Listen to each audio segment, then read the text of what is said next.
Hey my friends, tonight I'll be telling the entire story of the American Revolution, how 13 colonies rose up against one of the most powerful empires on earth and, against all odds, forged a new nation. From the first sparks of unrest in Boston to the signing of the Declaration, through years of hardship on battlefields and bitter winters, and finally to the triumph at Yorktown. The Revolution was more than a war. So, before we travel back in time together, take a moment to like the video and let me know down below where you're tuning in from and what time it is for you. It's always inspiring to see our little circle of listeners gathered together for stories that once reshaped the world. Now, dim the lights, grab your blanket, and let our trusty rain and narration guide you into peaceful rest. Let's begin. Have you ever noticed that sometimes a person you get along with begins to make small demands that appear reasonable? This was Britain's relationship with the American colonies after 1763. Britain had just finished the French and Indian War, which sounded like a war between two groups, but was more like a neighborhood brawl that involved most of the world. The British one, which was great for English speakers, but disastrous for the French. However, winning wars is costly. Britain reviewed its bank account as if it were a credit card statement. Following an extravagant holiday shopping spree, Britain knew who should pay for all those muskets and fancy uniforms. Meanwhile, the colonists saw their lives as reasonable. Everyone would mind their own business, as they sent tobacco and other goods across the ocean. Britain sent back tea and manufactured goods. It was akin to a prosperous long-distance partnership. Britain then became involved in the daily details of trade. The Sugar Act of 1764 taxed molasses and sugar. You may wonder what's the big deal about sugar taxes. However, molasses was not only used in cookies. Molasses played a crucial role in the production of rum, which was considered the most valuable commodity in the colonial economy.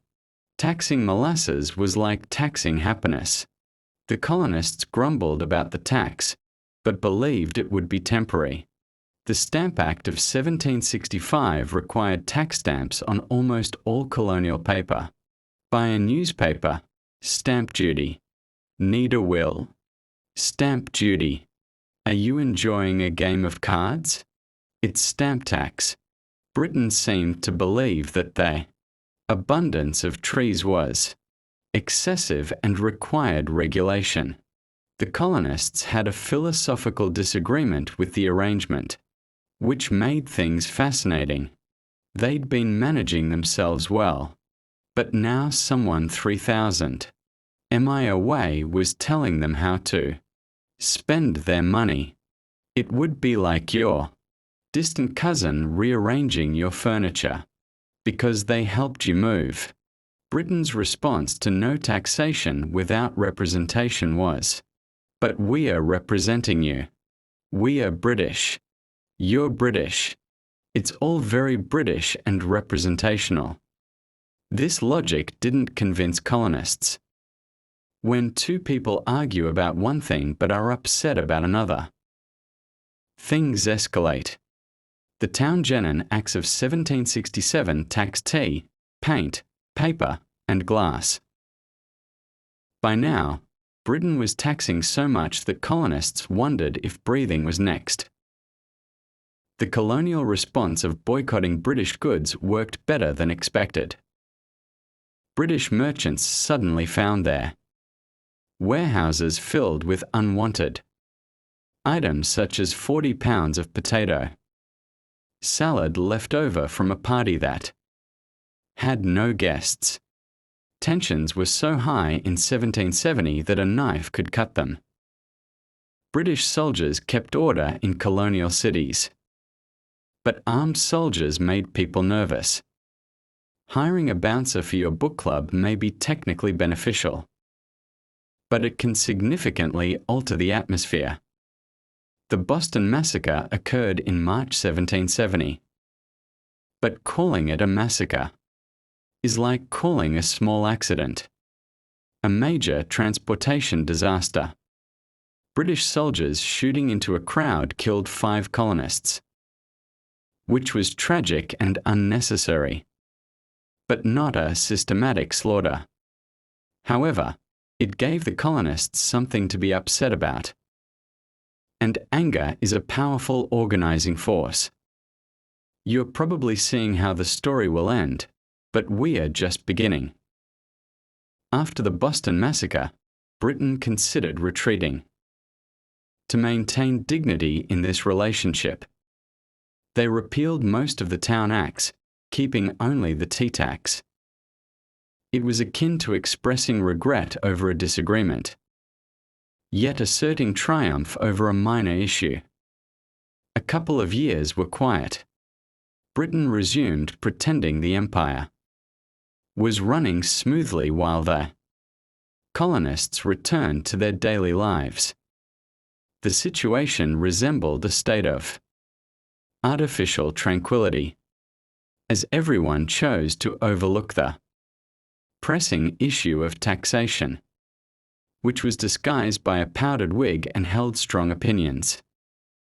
In 1773, Britain committed a strategic error, but it was more akin to making a blind decision. The British East India Company monopolized colonial tea sales under the Tea Act. One might assume that cheaper tea would be popular, but that was not the case. Principle, not price, was the issue. Local merchants. Complete removal from the tea. Business presented colonists with a promising future. What prevented Britain from monopolizing everything else if they could monopolize tea? It was like watching someone rearrange your furniture while claiming to help. The colonial response was swift, and either brilliantly theatrical or completely insane. On December the 16th, 1773, colonists dressed as Native Americans boarded British ships in Boston Harbor and dumped 342 chests of tea into the water. Their action was culturally insensitive and unconvincing. The Boston Tea Party was likely the most expensive tantrum ever. Boston Harbor briefly held the world's largest cup of weak tea, worth $1.7 million today. Britain's response to this aquatic protest was typical of someone who'd just seen their expensive tea turned into harbour seasoning. King George III and Parliament decided Massachusetts needed manners and were the ones to teach them. Britain's Intolerable Acts of 1774 said, "You want to act like children? Fine, we'll treat you like children." They grounded a city by closing Boston Harbor until the tea was paid for. Instead of colonial courts, British officials accused of crimes would be tried in Britain, which was like saying, from now on, when we break the rules, we'll judge ourselves. The Quebec Act passed around the same time extended Quebec's borders into the Ohio Valley, annoying most American colonists. Britain seemed to have thought, you know what? This needs more complications. However, Britain's plan backfired almost poetically. Instead of isolating Massachusetts and making an example of them, the Intolerable Acts warned other colonies they could follow. It was akin to observing the neighborhood. Bully target one child and suddenly recognizing that you could be the subsequent victim. At the First Continental Congress in Philadelphia in September 1774, delegates from 12 colonies, Georgia was undecided, discussed their options. 12 groups of people agreeing on anything is difficult, let alone 12 groups spread across 1,000 miles of 18th century transportation infrastructure. The Congress stopped importing and exporting colonial goods to Britain. They also agreed to meet again if things didn't improve. politely saying, "We're serious about this and we'll prove it by having more meetings." Colonists were organizing militias, which should have worried Britain more than it did. Farmers, shopkeepers, and blacksmiths spent their weekends learning to march in straight lines and shoot muskets accurately. The militia movement was practical and psychological. It meant colonists were ready to defend themselves. It was a big mental shift to think of themselves as people who might need to defend themselves against their own government. By 1774, Britain and the American colonies were stockpiling weapons and making grievance lists. If this were a marriage, lawyers would be involved. You're familiar with the moment when someone utters something they cannot retract and everything shifts within the argument. It happened on April 19, 1775, in two small Massachusetts towns that most people in Britain and the American colonies had never heard of. General Thomas Gage, the British commander in Boston, was ordered to suppress the colonial rebellion by seizing weapons and arresting the leaders. He took a leisurely evening stroll with 700 of his closest friends to retrieve the colonist military supplies from Concord, 20 m from Boston. The plan was simple. March to Concord at night, grab the weapons, arrest Samuel Adams and John Hancock if they were there, and returned for breakfast. It was the kind of plan that looks great on paper, but falls apart in practice. The colonists had a fantastic neighborhood watch system. Paul Revere, William Dawes, and other riders patrolled the countryside to warn of the British. Revere's midnight ride is legendary, but he was captured halfway to Concord, proving that even famous historical events don't always go as planned. British troops arrived at Lexington at sunrise to discover 70 colonial militia men on the village green. The militia was armed but outnumbered, making this a tense neighborhood dispute rather than a military conflict. Who fired the first Lexington shot is unknown. It could have been a British soldier, the colonial militia, or a musket accident, which happened more often than you'd think with 18th century firearms. We know that 8 colonists died and 1 British soldier was wounded after the smoke cleared. British troops continued to Concord, where things improved initially. They managed to move most of the valuable military supplies, but they also destroyed some. Their day went airy when they returned to Boston. The colonial militia kept busy while the British searched Concord. With word of the Lexington fighting spreading, militia units converged from all directions. The British encountered the Concord militia as well as nearby farmers and shopkeepers, armed with muskets, who then fled.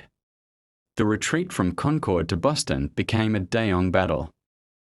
The British found it unsporting for the colonial militia to hide behind trees and stone walls, shoot at officers, and not line up in neat formations to be shot at. It was like a game where the other side changed the rules. The British limped back into Boston with 273 casualties to 95 colonial losses. More importantly, they learned that colonial militia were different from European armies. The colonists didn't understand that war should be gentlemanly. The colonies heard Lexington and Concord news faster than small-town gossip. Connecticut and New Hampshire militia marched toward. Like this video, subscribe our channel and comment for part 2.